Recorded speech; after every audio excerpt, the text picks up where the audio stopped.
Welcome to Collaboration Conversations. I'm your host, Regina Partain Bergman, CEO of Bridgeport Strategy. And once again today, I'm delighted to have a wonderful co-host who's brought a beautiful panel with her of folks that are going to join us in this collaboration conversation today. So my co-host today is Shanna Mavis. And Shanna is host of, or co-host, excuse me, of the Better Your Business show, and has also the Coach for Business. She's self-employed as a business coach with the Coach for Business. So welcome, Shanna. Great to have you here as our co-host today. Thank you so much. And thank you, Natalie. You brought a fan club. Shannon, I will you love tell the us? applause. Yeah, all this applause. Shannon, would you share a bit about your journey, how you got to where you are now, who you serve, and why that's important to you? Yeah, I feel like I can answer this because I just listened to a podcast I did 2 days ago or a couple of days ago saying the very same thing. So my journey started, I guess, in high school is when I first recognized the insanity there is in being an entrepreneur. Um, you really kind of have to be crazy to say, I want to do this on my own. I want to try and make money. But it was really starting with side hustles, and then I'm transitioning into the workforce after college, just working in different industries. I always had this curiosity for how businesses worked. You know, it was always just like, okay, give me this task now. I'm finished with that. What else is new? What is this person doing? What is that person doing? Just trying to figure it all out. And then I started a real business when I was in Oregon. Fried chicken stand. I've talked about that on the show a few times, but that was my first real experience with going through all of those foundational steps, business plan and figuring out, marketing and what people want and trying to understand all of those little things and getting people alongside of me to catch that vision and how do we, sell more than this person or get the people that are, in there. We know that they would like it. So there was a lot of that I got to experience. And then I went back into the workforce when I moved from Oregon back to Texas. But I'll fast forward to my last full-time job. I left there in 2020, and it was I had the privilege. I will say it's a privilege now of walking through this period of time where God was just really working with me on my pride. It was something I needed to understand that I wasn't the be all end all, that my ideas, just because I thought they were phenomenal, weren't necessarily going to be accepted. And I had to be okay with that, right? It wasn't about me, and it wasn't my business. It was someone else's business. So there was always that other person. And I didn't just walk away because it's not my business and you're not listening to me. It was really, I've gone as far as I can go. And so now I want to look at this and see how can I help other people with all of the information, all of the experience, everything that I've learned and how I've grown. How can I help others along that same path? I started to go into consulting because I noticed that many people at that point, 2020, when everything shut down, many people at that point were investing in things to move their mouse so that it appeared that they were working versus actually working. They were mentally checked out of the company. They were done with these businesses and looking for other jobs, there. And Right. so it just created this sense of sadness in me. I'll say it that way, because it was just like you're losing all of this knowledge. You're losing all of this experience over what? What is happening here in these companies? And it was, if we can, I really thought at the time, people, processes, and training. If you can focus on getting the right people in the right positions, putting the right processes in place and training those people within those processes, you're going to build a better business. You're going to make employees want to stay because they feel not just empowered, as the buzzword, but they really do feel empowered. They feel a part of this. You're supporting them in the way that you're expecting them to support you and your customers. And before I could get into that consulting business, I was invited to work with a startup. It was a lady that I met. She's amazing. She had so many ideas, and she said, "Come to the table." Well, meeting her got me to meet Carlton, who unfortunately can't make it onto the show today. He was going to be on the panel, but he can't make it today. But I met him. Through him, I met Natalie and Terrence, and I met a few other people. And so it was just, I realized being in that startup space is where I really thrive. There was that, there's an amount of brainstorming. There's the collaboration, what we're here to talk about today. But there was the beauty in all of that coming together with this group of people trying to support business owners. So I didn't have to do it alone. I know I've got the coach for business, but I like to tell people I'm not the only coach for business, and I'm not the only business expert that you'll ever need. Yeah. So it was really just recognizing that this space where there's so much grace and understanding and empathy needed, that's the space that, God has gifted me. And so I want to use that to help every business owner I can, better their business. So I love it. I love it. And it that's fits me. so beautifully with our theme here of collaboration. Awesome. Yeah, I was super excited about that when when Joe invited me on. Joe and David were also, invited, but they couldn't make it. There were conflicts today. But when they invited me onto this show, and you issued that invitation to us to, hey, co-host with me, invite your own group of Right. people. I really naturally thought of Natalie, Terrence, Carlton, David, and Joe, because they've helped me understand and see how much power there is in collaboration. There is no competition amongst any of us. Not one of us, our egos are out, and we are just in for whoever it is that we're trying to serve and what we're trying to do. Excellent. Love it.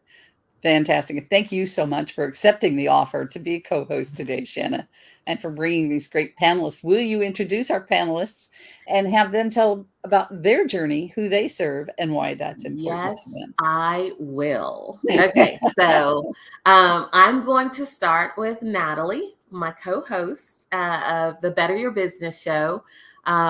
She is amazing financial expert, many, many years. She has taught me so much about just my relationship with money. And she is now a new author. So she's got, I'll let her tell you about this, but she's been doing some amazing things. But Natalie Esman-Lynn, welcome to the show. Well, thank you. Thank you for having me, Shanna, one of my number one collaborators. I'm happy to be here. And thank you so much, Regina, for having me as well. So I've been in the financial services space for 20 years now. And this little transition started for me. I started hosting the show 3 years ago and just started meeting really awesome people and learning just different things. And to be honest with you, the relationship with Terrence and Shanna was really opening me up to different avenues of technology. Being in the financial services space, I can't say I used a lot of technology. Obviously, we have like our software for stuff, but that was as good as I got, right? And so I had decided probably about after a year of knowing them that I was going to create a downloadable journal, budgeting journal, financial planning journal as a lead magnet for people and to send out to my clients. And so I made that and then was having a lot of fun with that. And then it kind of turned into me just playing on Canva and making stuff for the show for Canva. And then it turned into me within the last 14 months, I've published close to 500 books. And a big part of that was there's a lot of it, but I really love it. It's fun for me. That has always been a dream of mine since I was a little girl to have my own publishing company. So now, with the pandemic and technology and things changing, people can self-publish now. So that's awesome. My sisters and I used to talk about it around the dinner table when we were little. So it was like Terry. So, but yes, so that was just always a fun thing for me. And I just really had a great time. So I started with journals and planners because that was, kind of the easier thing to do. Going from that, I was like, hey, as I started learning, I was like, maybe I could actually write a book, let me try this. And so this last month I did 5 children's books and my longest children's book right now is 74 pages, which made me think, hey, that was when I wrote on money that'll be published soon. And I thought to myself, hey, I just did a 74-page book, what's twice as much? Maybe I can really do another kind of book now. So it's just been really exciting to have my vision grow and stretch as I've hit other goals. And I really just love, part of my passion with people and with money and with the Better Your Business show is really just teaching people how to buy their time back and really how to get clear on what they want. I was just talking to a friend of mine the other day. I reached out to her. I've known her for 20 years. She's a mom. She's married. She has 3 kids, and she had just changed her social media to networking type of thing. So I called her to see what are you up to? What are you doing? And it's still, even during that time, she couldn't tell me what she wanted to do. So she's promoting this thing on social media and she can't tell me what she wants to do. And I'm thinking to myself, gosh, isn't this like 95% of us? How many of us can really articulate that? And really at the end of the day, she just wanted passive income and time to be a mom, right? That really was the end of the day of what she wanted. So then we had to talk about what does that look like from there? But most people aren't looking at it from that perspective. They're looking at this, well, I'm going to try this, hope it kind of works out that way. Not really even sure. Will you give me money to do some kind of things was almost my conversation with her, right? So, but anyway, so yeah, my passion is really just talking to people about their finances to help them, give them that freedom of how they want their life to look, because time's short, our time is precious. So how do we spend it how we want to spend it? So that's a little bit about me. Excellent. Perfect. All right. And then Terrence Bryant. I cannot say enough good things about this man, and just the growth that I've seen in him and the growth that he's encouraged in me has been amazing. He is my tech go-to. If I want to know anything tech, I'm like texting him, Terrence, tell me about this. What do you know about this? And then he always comes back to me with, what are you trying to do? Let's talk about that. So there's so much wisdom in Terrence. And so I'm excited to have him on board with everything that he's doing. So Terrence, tell us a little bit about you, who you serve and why. Let's go with that. Terrence Bryant. My journey is, people say it's an interesting one. I don't know if it's interesting. It's just my journey. I started my company close to 15, 16 years ago, and I started it to make money. I was in technology. I'd been in technology my entire career. I had an opportunity to take advantage of a contract, but I needed my own company to do so. So I was like, all right, this is about to be a lot of work. And 5 hours, boom, company. I was like, it's that easy? And I moved around with that misconception that I had a successful company for a number of years without knowing what I was doing other than technology. So I was the specialist within my organization. I was also everything else. Needless to say, I dropped the ball on a few things, learned some lessons, and never really became an expert of anything other than the technology piece. Fast forward to 3 years ago, God was like, all right, you've got enough of the skills that I needed you to build up. It's time to use them. Like, use them for what? And before I tell you what I needed to use my superpowers for, I was an individual contributor. I didn't have a large team. If I ever needed anybody, I'd reach out, 1099, didn't want employees, didn't want the responsibility. Let me come in, do the thing, get the money, and get out. And I did great work. I loved the work that I was doing. When we partnered with others, I loved the work that I did there. I had a lot of people that trusted me, and commitment that's my word, right? When I say I'm going to do a thing, I'm going to do that thing. This show today was a tough show to make.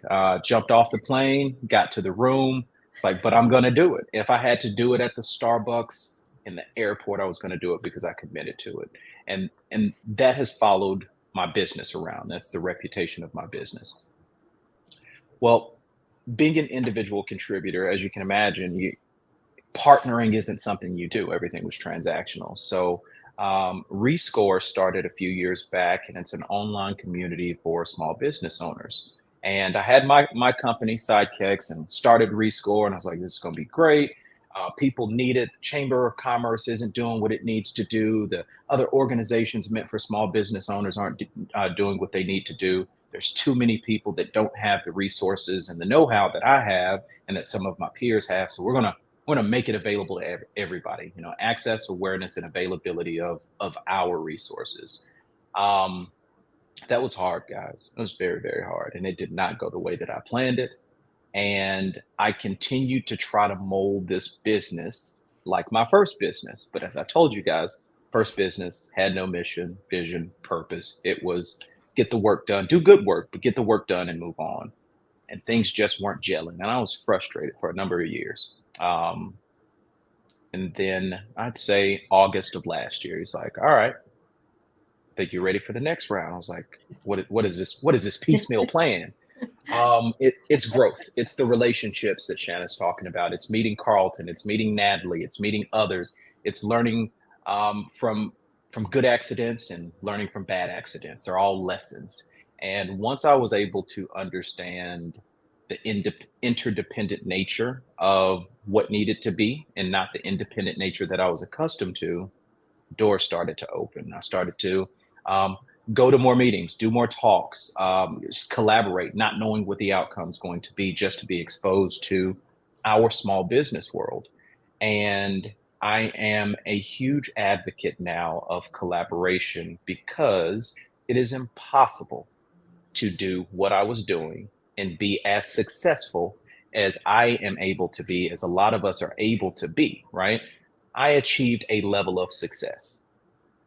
Once you plan for success, you see that that level of success that you reached is so small, right? But you can't get to the top yourself. So I got a vision here sometime back in August, and I realized that I couldn't align Rescore to Sidekicks. I had to align Sidekicks to what Rescore was doing because that was the big picture. So I aligned my organization. We're going through a rebranding. It will be called Innovara. We expect to launch August, sometime August this year. And Innovara is going to focus on spiritually led business leaders. And not just CEOs, not just CTOs, although that is one of our targets. But we're talking about those in leadership roles, however you quantify that, those decision makers that are going to affect their clients, that are going to affect their team.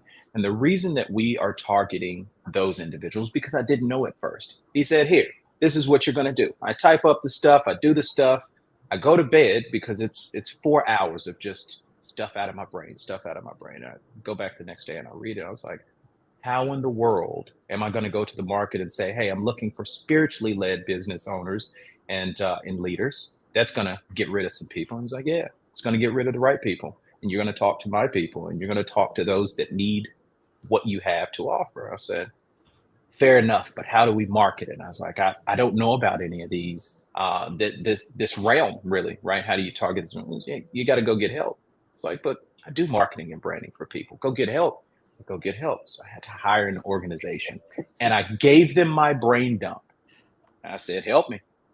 I went to them and I said, help me. It's like, I don't want to be the expert in this space. I don't want to tell you how to do it. I want you to help me turn this into what it is. And it has been an excellent experience for me. I have a clear vision of what this organization is, how it works, who my demographic is, what we're trying to do for them, and how we'll be able to build some growth and some opportunity. And Shanna, you said it. As a matter of fact, the word wisdom is in our manifesto. So yes, correct. We do bring a certain level of wisdom, and it's good to know that I will be on this journey with others, with Shanna, Natalie, and others that I meet along the way, because it's a tall task. I didn't share with everybody the 1 million spiritually led business leaders that we have to touch through this. I saw that number. I was like, oh my goodness, how am I going to do business with 1 million different companies? And that was never the case. This was touch 1 million people through the businesses that you're serving and that you're working with. And now that thing that scared me for about a month and a half, like 1 million's kind of low. I think we can hit 10. I think we can hit, 100 million. But I'll wrap it up here. But I listened to I don't know if you all are familiar with the Goldman Sachs program. They've got a Goldman Sachs 10K small businesses program, and their goal was to help educate 10,000 small business owners, through local colleges and provide them the resources that they need to grow. Well, I think they're at 15,000 right now, and they're going to continue to invest. And someone asked, well, why don't you change the name? Like this is what we started. The name is applicable. We're going to do 10,000 and then 10,000 more and 10,000 more.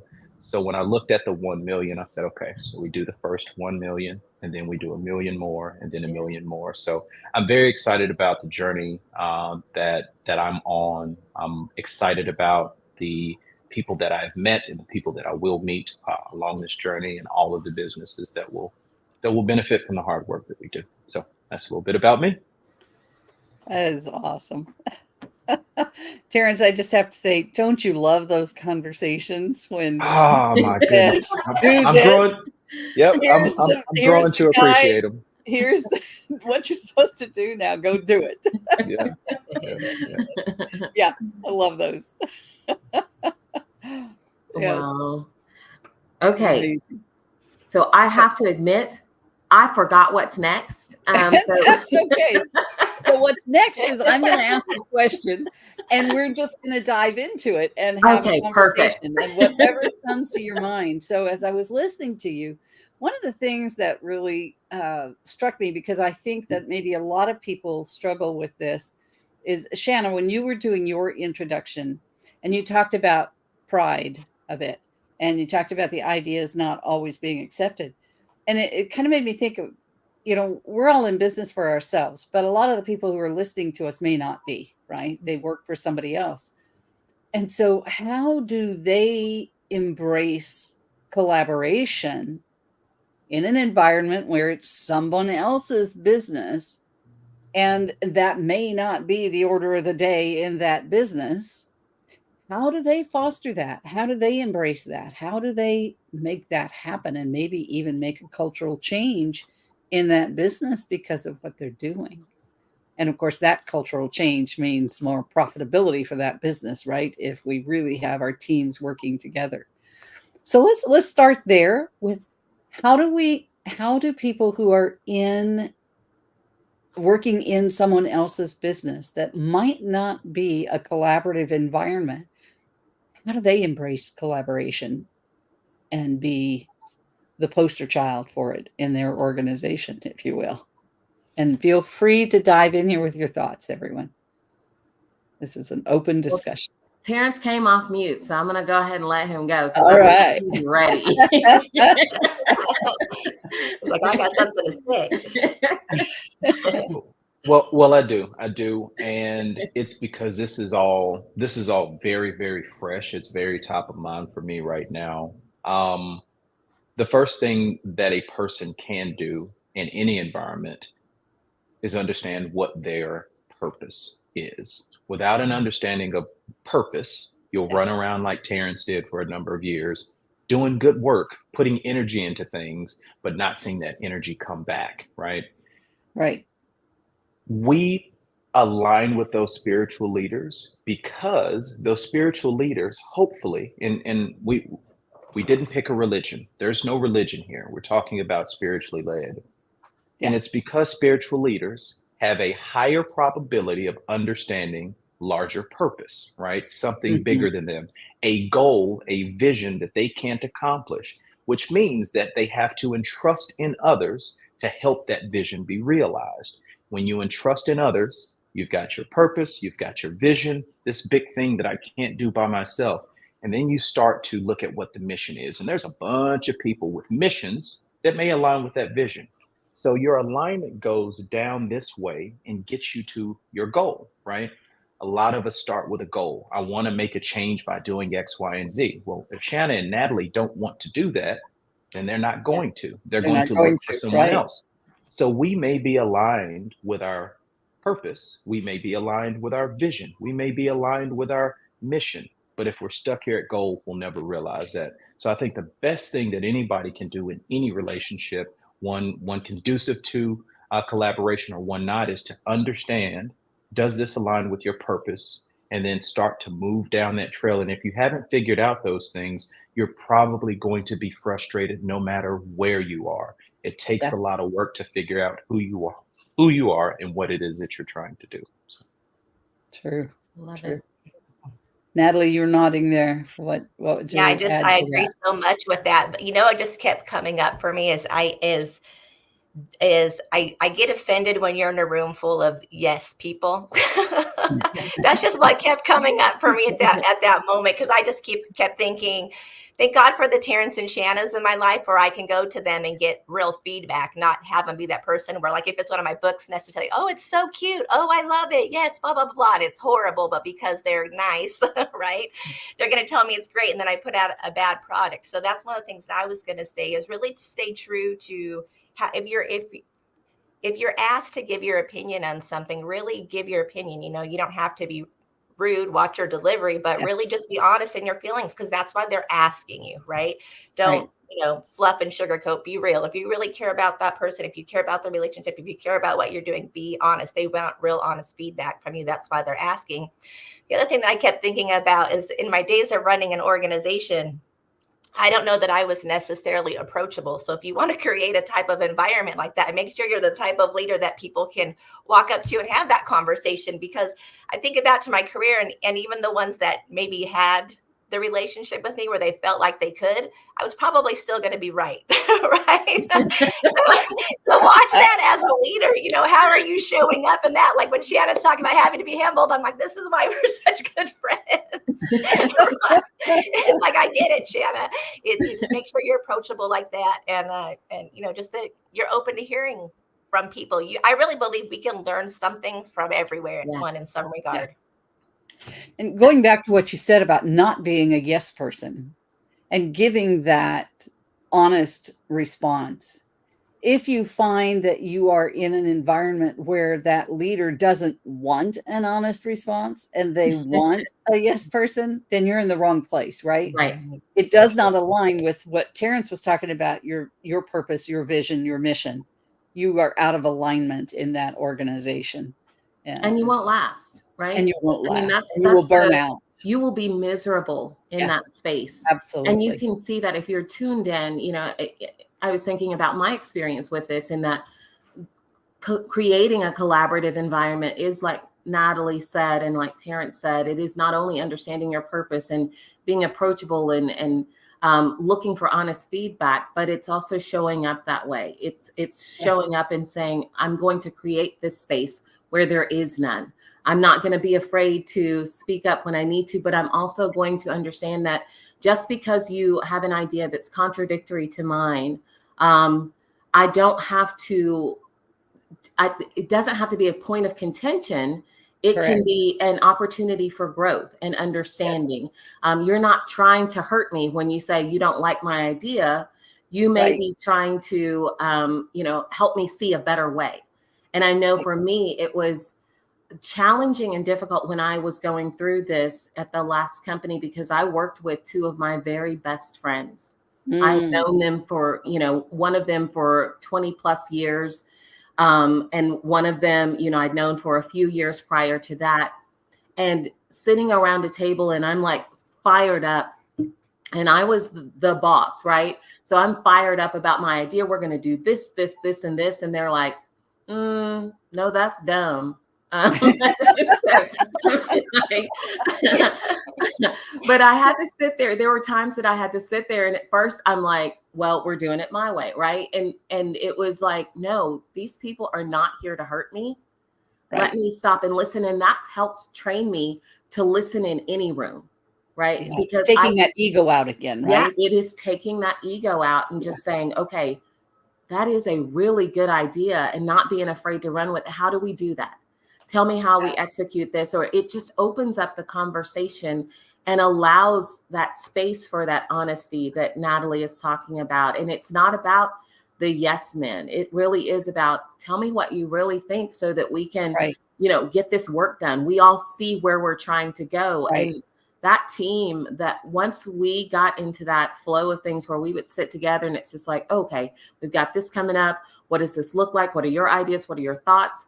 it was amazing how easy it became for us to operate that way, and to try and involve others in this. It was just like we knew what everyone's role was, what everyone was good at. We were looking at that, and it was an amazing experience once I got over myself. And that encouraged others to get over themselves as well, because they saw that it's okay, and it's okay to say I'm sorry as well, because sometimes you say things out of pocket, or you didn't realize that the way that you shot down an idea hurt someone's feelings, and going to them and just saying, hey, I'm sorry, I didn't realize that was the case. Not, I'm sorry you felt that way. Right. I'm sorry you thought that, this. But it was, no, I truly am sorry, because I value what you're saying. Here's what maybe a way I could have said it better. So it really is just creating that space that you're looking for, where collaboration can happen. Yeah, absolutely. And that idea doesn't have to be my idea or your idea necessarily, although it could be either one, but it becomes our idea as we all contribute to it, right? One of the Terrence? one of the benefits in having a vision is that it is so large. When Rescore was started, it was technology heavy, right? It was my area of strength, and my two co-founders at the time, they were relying on me to help push the technology through. So I was leading.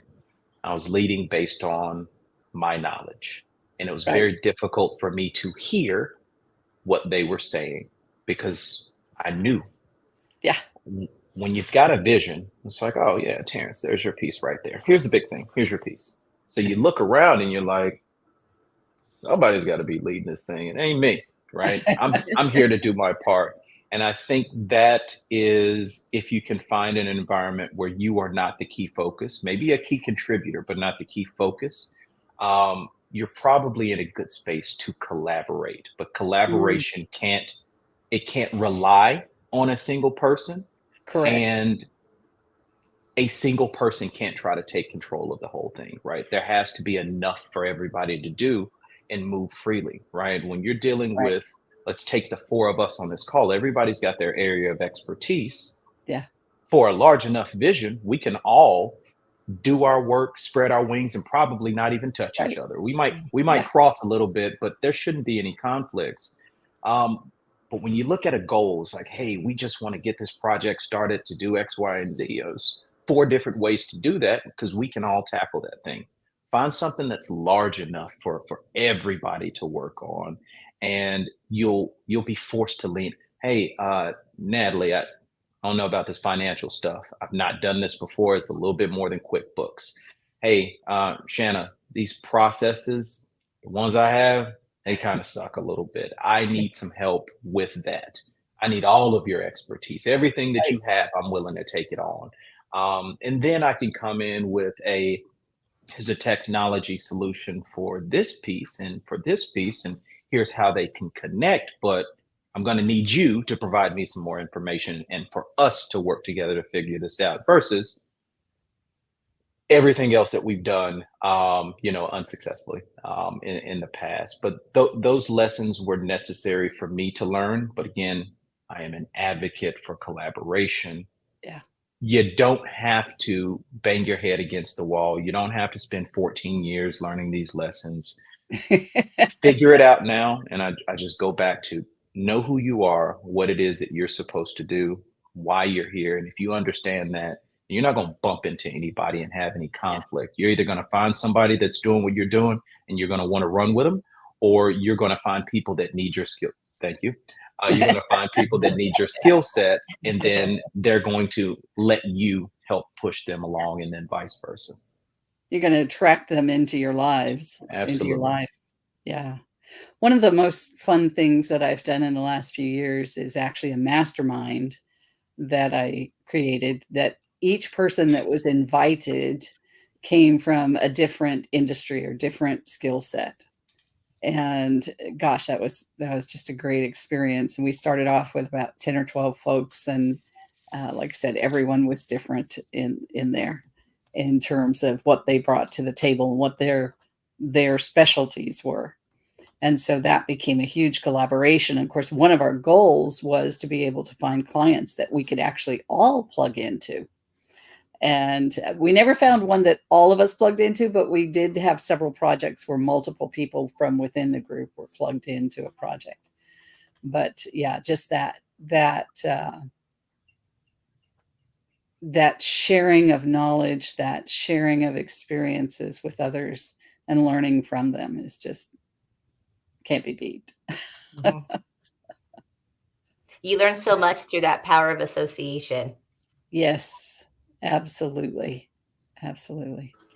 As long as, and again, and this, I know it's not just my struggle, but as long as you are open to learning. Yeah. And we all, Terrence, you talked about, I knew I was right. And it's so hard when right?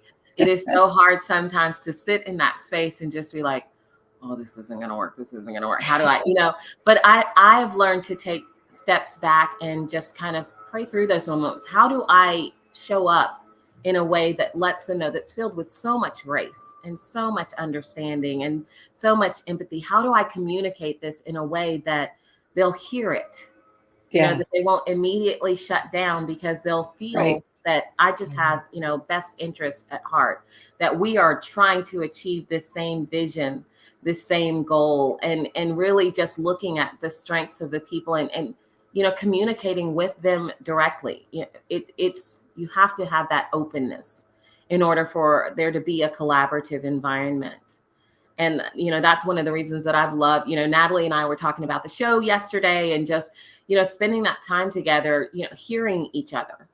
And, I'll go to Terrence. There have been several times when I've just been like, okay, help me through this, even, with some of the collaborations, because he and I have been in a couple of different companies together where it was just like, help me understand this. And, I look to him and, because I see how it can work. I see this vision, but how do I communicate what I see to everyone else? And just sitting in those spaces with, them has been so beneficial for me. And I feel like if more people would just recognize the power in working with others. I was part of an entrepreneurs group through my church. And initially I wasn't going to go because I was content being at home during that time. I was like, okay, I'll pick up this book or whatever. And I was, it's already started. So, I came up with excuse after excuse. Talk ourselves right out of it. Yeah. And then I went to church, and Levi Lesko was a guest pastor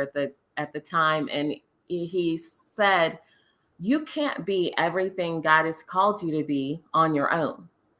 And that stuck with me. And it was just like, regardless of whether, and I'll take this, for me, that's what I believe. But regardless, you cannot be everything that you're meant to be by yourself. So even if you have no belief in God, no belief in anything like that, if you're spiritual, religious, not spiritual, not religious, you need people. We were not meant to do life alone. And so it's recognizing that and looking for people who align with your values, who align with your beliefs, who are in support of you, that you can partner with for whatever season, that you can partner with and help each other grow. Good point. Two really powerful things in there. One, going back to Terrence's comments about purpose, vision, and mission. And then you've added values and beliefs. And that's so important that we are cognizant of those. But the other piece is, some things are only for a season. Yeah. And we need to be comfortable with that. And make the most of that season. And when it's over, move on to the next. No, the season thing is, I'm going through one right now, and it's not the fun one. And I do appreciate the fact that they are temporary, but you're correct. Sometimes we like to hold on to a good thing. It's a comfortable spot. But I've always preached that if you're comfortable, you're at a bad spot and you need to get moving, right? I've always said it. until I had to get uncomfortable again. I was like, this is why we don't want to do it. Take my own medicine. Take my own medicine. And it's happening right now. I didn't go down the traditional path of school.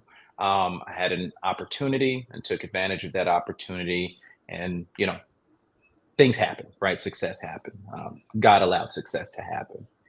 And I find myself I'll be 40 this year, back in a classroom environment and not a virtual environment like Terrence prefers.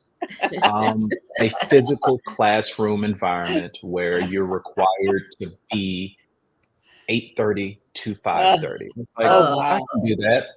How many days a week? 2 days a week for 14 weeks, driving an hour and a half there and driving an hour and a half back. It is the Goldman. Please, a chew, bless me. It's the Goldman Sachs program that I mentioned, and it was one of those things. I'm so thankful to be a part of the program, but it was one of those things that when I did the application, I said, there's no way that I'm not going to get accepted, is there? Right? It was one of those, I'm going to have to do this, right? I feel it. It's coming. And it's going to be really, really, really good for me, because my son made a statement to one of our friends and family. He's like, yeah, I don't think I'm going to have to go to school, and I'm going to blah, blah, blah, blah, blah. Now, he had been talking to me about starting his own business and not having to work for anybody. And he assumed that Dad didn't have to go to school. I don't have to go to school. And he may not have to go to school, but dadgummit, he's got to get educated. And this is a lesson, like I said, that I'm learning many, many years later. It's the education. It's not school that's important. It's education. The and learning. if you can learn and if you can get education outside of a school environment, then great. Reality is he's not going to get everything that he's going to need without going to school. So the kid's going to school. Tyler, whenever you watch this, you're going to watch it. You are going to school, my friend. You are going to school. But yeah, education does not stop when you have made $100,000, $200,000, $2 million. It doesn't. Once you figure out what your purpose is, that big purpose, you're constantly educating yourself, just over and over and over, making yourself uncomfortable so that you can pave the way for others, so that you can pave the way for your children, your children's children, your clients' children, and so forth and so on. Yeah, absolutely. I have on my desk right this moment, probably about 15 books that I've culled from my library and some recent ones that I've acquired as well that are, on my hot list at the moment. Education doesn't stop. As long as we're, as my friend says, on this side of the dirt. Yeah. we should still be learning. Very good. Oh, such great wisdom coming out of all of you. And this, is such a passion for me, this collaboration, this opportunity to work with others and to learn and to grow. I mean, it's such a powerful way of getting that education, Terrence, working with others, collaborating with them. And so I'm really grateful for each of you being here today and sharing your knowledge and your wisdom. And so Regina, Shanna, as co-host, yes, I want to flip this around and ask you about your story. That's where you were going. You've heard ours, so I want to hear yours. What started it? Because this is huge, for many of us, and we're passionate. That's why we're on here with you. But let's hear your story. Oh, which part? My goodness.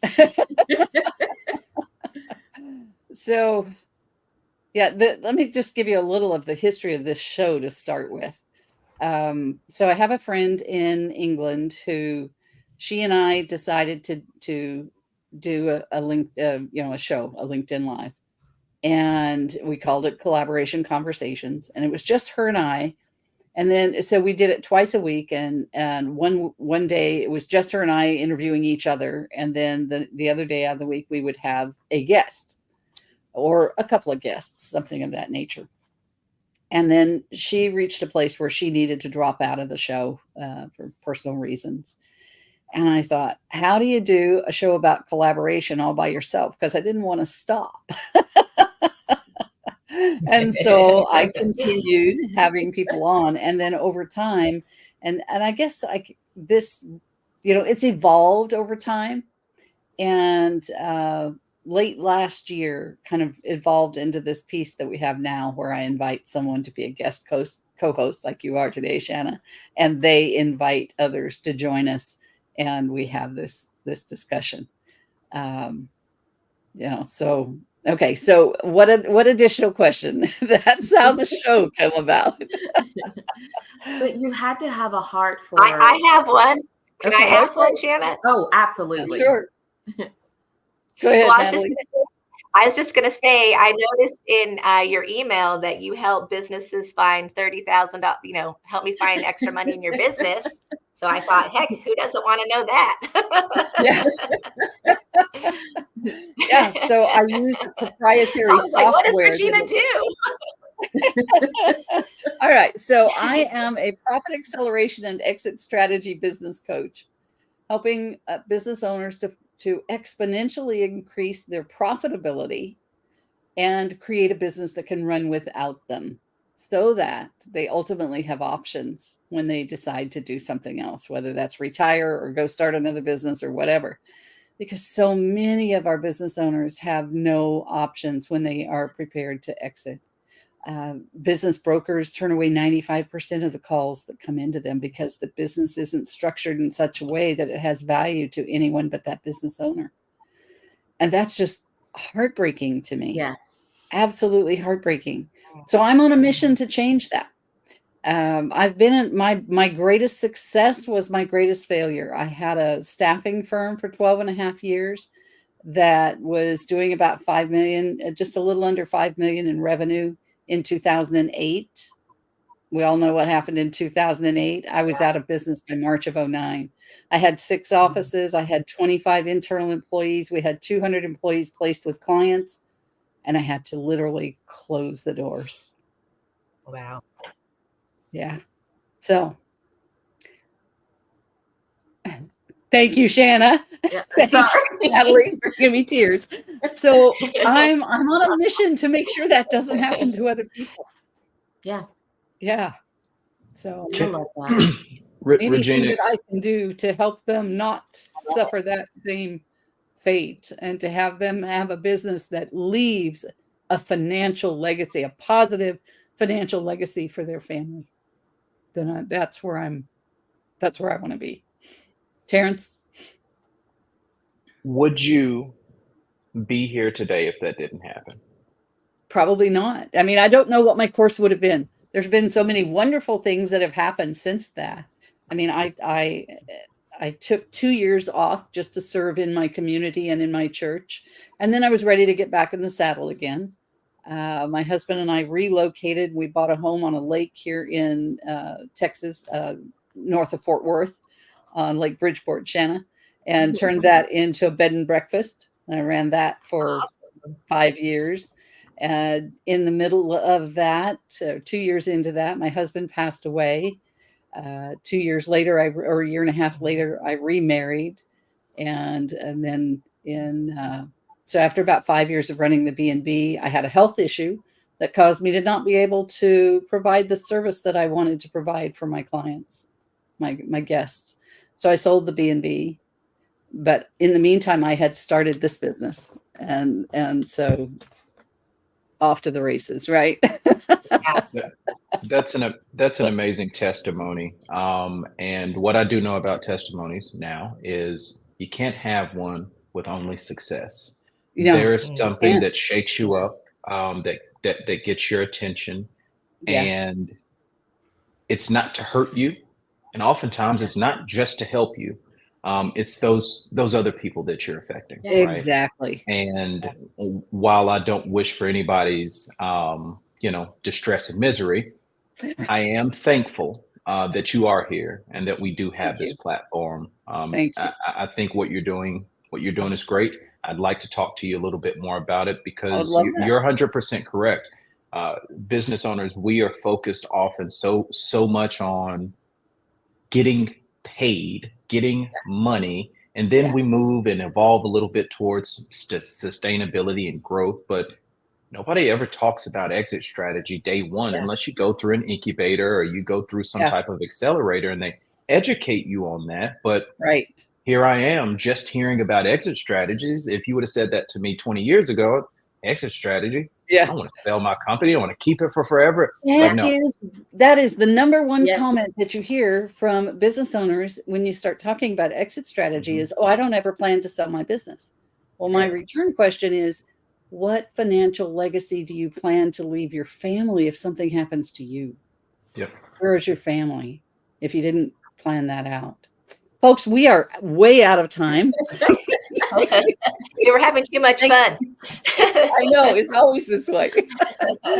So, Shanna, will you run Yes. our wrap-up round? So we want to hear from everybody about your final thoughts on collaboration and your contact information. And while you are doing that, I will put everybody's information into the comments. Okay, I'm going to go in reverse order this time. So Terrence, come off mute.